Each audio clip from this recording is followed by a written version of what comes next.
We hand process and hand pick everything. We also are obviously farming something very unique because the Haskap berry is new.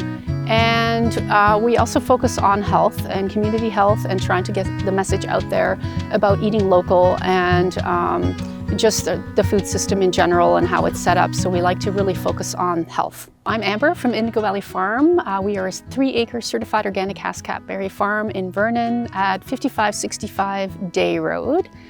We grow fresh berries in middle of June. They're available for you-pick, or we sell them at Nature's Fair or at our berry cart or straight from the farm. We usually harvest for about 3 weeks, and after that we have lots of frozen berries available. We started a Haskap berry farm because we have a 3-acre unused horse pasture, and we thought it would be great to grow something for the community, something healthy. I'm a nutritionist, so I wanted something super healthy.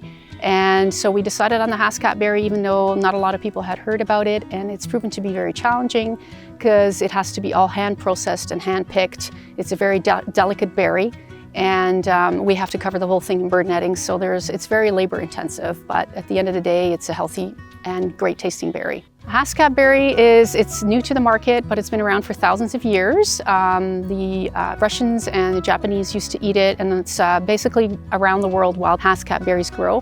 At the University of Saskatchewan, they cross-pollinated various wild Haskap berries to get new varieties that would work as a commercial product. And so that's why they're new on the market, but they have been around for thousands of years. Well, we offer the fresh berries when in season for 3 weeks. We then have lots of frozen berries available until supplies last. We sell it at the farmers market as well as Nature's Fair, Eat Good Markets, and a couple other stores around town. We also have value-added products such as our jam, our juice. We normally also have fruit leather, and we have a sauce that people can put on pancakes, waffles, oatmeal, ice cream, baked brie, goat cheese. You can put it on various different things. And this is a bag of our 1-pound frozen berries, and we also have 3-pound bags available as well in the frozen. Yeah, there's more and more farms starting up in the BX area. We also have lots of great walking. There's flat area, there's more challenging area where our farm is, it's higher up. So there's the BX Falls, and there's lots of good hiking and other farms to visit. If you wanted to be notified of the Haskap season, because it's very short, just 3 weeks, you can go to our website, indigovalleyfarm.ca, and you can put in your email address to have us notify you when the season begins.